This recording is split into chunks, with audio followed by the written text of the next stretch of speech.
That helps, I bet.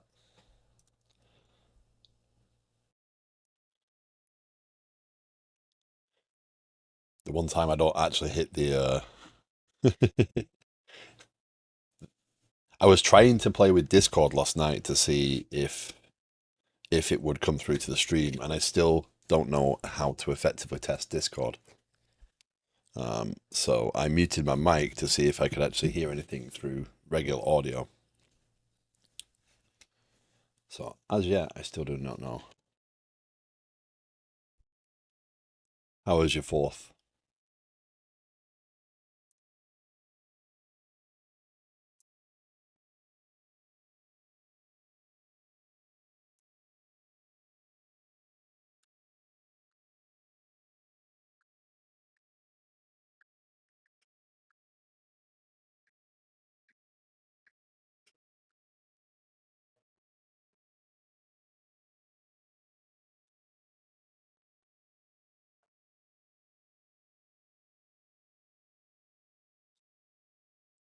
Bad indeed. Mostly rain, so that was my we avoided the rain. Luckily today and the rest of the weekend we're getting hit with the rain. But I managed to grill and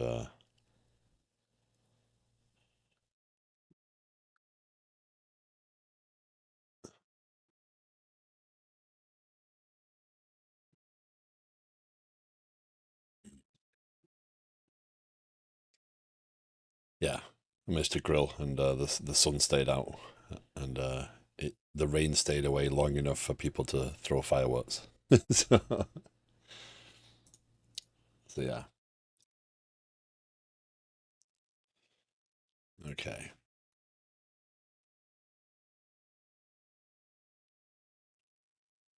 So what I'll do for this stream is I will open up the Discord soon. We'll have to do some tinkering if people are interested in joining the Discord and chatting. My thought is the structure will be if we want to talk about stuff I've done, we can talk about stuff I've done. If we want to talk about architecture in general or patterns, etc., we can talk about that sort of stuff. Um, and see how it goes.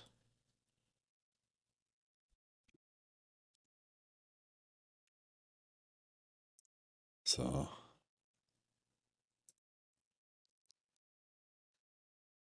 we'll give this community thing a chance. Wow, Mr. Jones, that's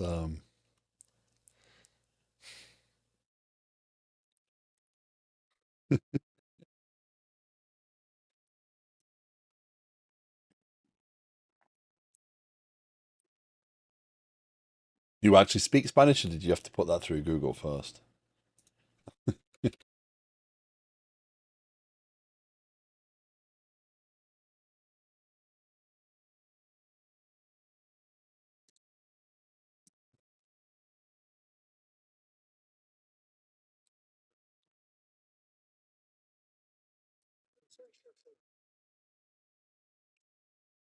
Troll, troll, troll, troll.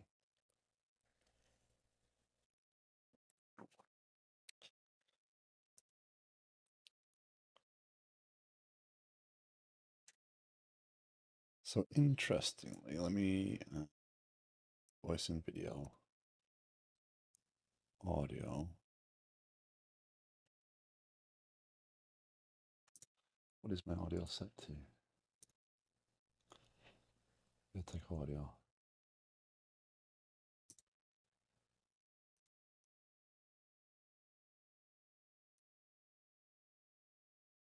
Hold on. Is my voice still terrible? No, it's coming through the right microphone, right? Yeah. Okay. Good. I went to look at I went to check the audio settings, and it said that the camera was the microphone, and that would be very bad.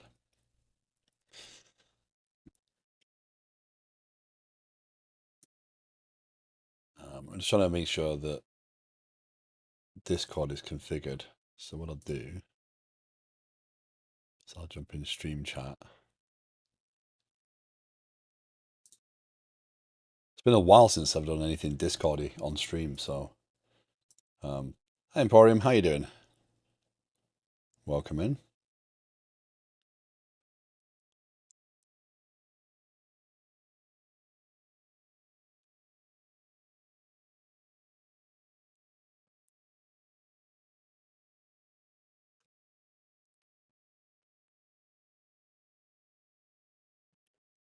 Doing good, doing good. It's a day off work. We're gonna do a bit of a longer stream here.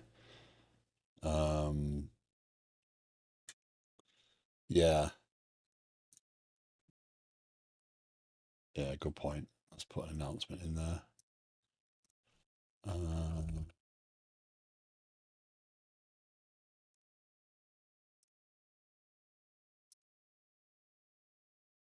so what we'll do is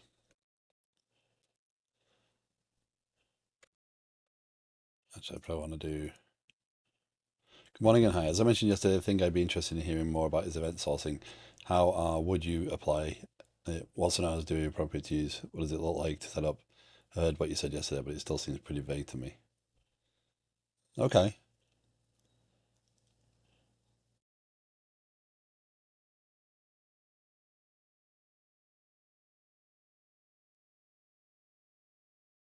Event sourcing. Nice. Okay, yeah, we'll get into that a little bit. Um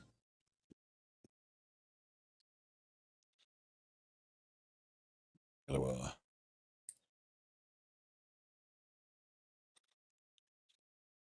so I'm discombobulated a bit. Chat. So what we'll do is there is a Discord channel for waiting. So if you're interested in joining on the stream, and actually if anyone's actually interested in joining on the stream and is willing to be a guinea pig, if you could join and jump into waiting, I'll drag you through into the actual stream chat. Although I think you're an admin, Mr. Anhorn, and you might actually just be able to join straight into stream chat. But yeah, here we go. Okay, so let's see. Hello. Hello. Okay, why do I hear you twice?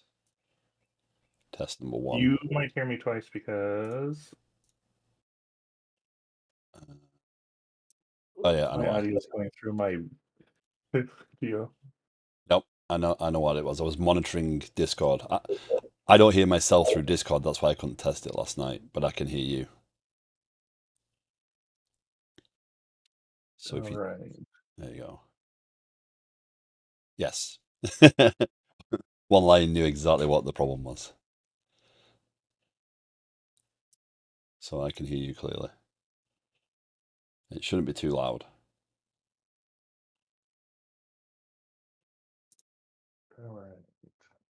How am I? You sound a little echoey.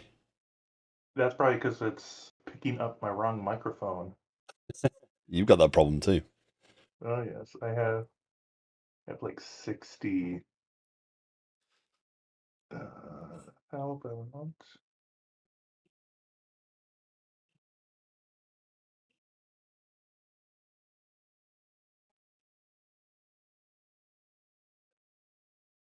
I think following the same rules as one line stream. Basically, I need to get StreamerBot installed. I don't have StreamerBot. This other PC setup is more of a pain than anything else. Um, yeah, let's do this.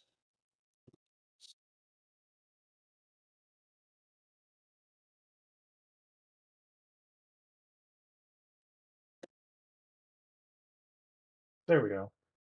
Okay, sounds a bit better. Yep. I found my right microphone out of the 1, 2, 3, 4, 5, 6, 7, 8, 9, 10, 11, 12, 13, 14 that I had.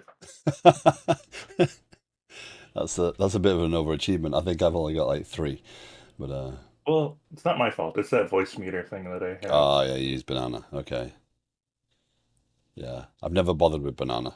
I know it helps when you've got multiple sources and stuff, but um, It does, but I don't even have it on right now, so it yeah, should.